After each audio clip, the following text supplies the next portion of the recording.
શ્રી કૃષ્ણએ મહાભારતના સમયમાં કળિયુગ વિશે કેટલીક સચોટ ભવિષ્યવાણીઓ કરી હતી, જે આજે આપણને આપણી આસપાસ સાચી પડતી દેખાય છે. અહીં 5 મુખ્ય ભવિષ્યવાણીઓ છે, જેમાંની પહેલી છે અન્નની અછત અને અસમાનતા. શ્રી કૃષ્ણએ કહ્યું હતું કે કળિયુગમાં એવો સમય આવશે જ્યારે પૃથ્વી પર અનાજની અછત વર્તાશે. લોકો પાસે પુષ્કળ ધન હશે, છતાં તેઓ ભૂખ્યા રહેશે. કુદરતી આફતો અને જમીનની ફળદ્રુપતા ઘટવાને કારણે લોકો અન્ન માટે તરસશે. બીજું છે સંબંધોમાં તિરાડ અને સ્વાર્થ. કૃષ્ણએ ભવિષ્યવાણી કરી હતી કે કળિયુગમાં સંબંધો પ્રેમ પર નહીં પણ સ્વાર્થ પર ટકેલા હશે. ભાઈ ભાઈના દુશ્મન બનશે અને સંતાનો માતા પિતાનું સન્માન કરવાનું છોડી દેશે. લોકો માત્ર પોતાના અંગત ફાયદા માટે જ સંબંધો રાખશે.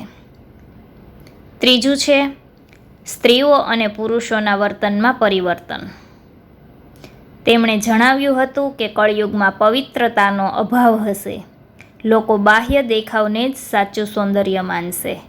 લગ્ન જેવી પવિત્ર સંસ્થા માત્ર એક કરાર બનીને રહી જશે અને નૈતિક મૂલ્યોનું પતન થશે.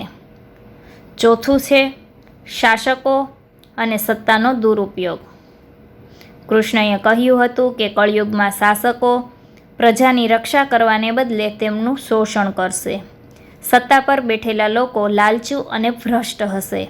ટેક્સના નામે પ્રજા પાસેથી ધન લૂંટવામાં આવશે અને ન્યાય મેળવવો સામાન્ય માણસ માટે મુશ્કેલ બનશે.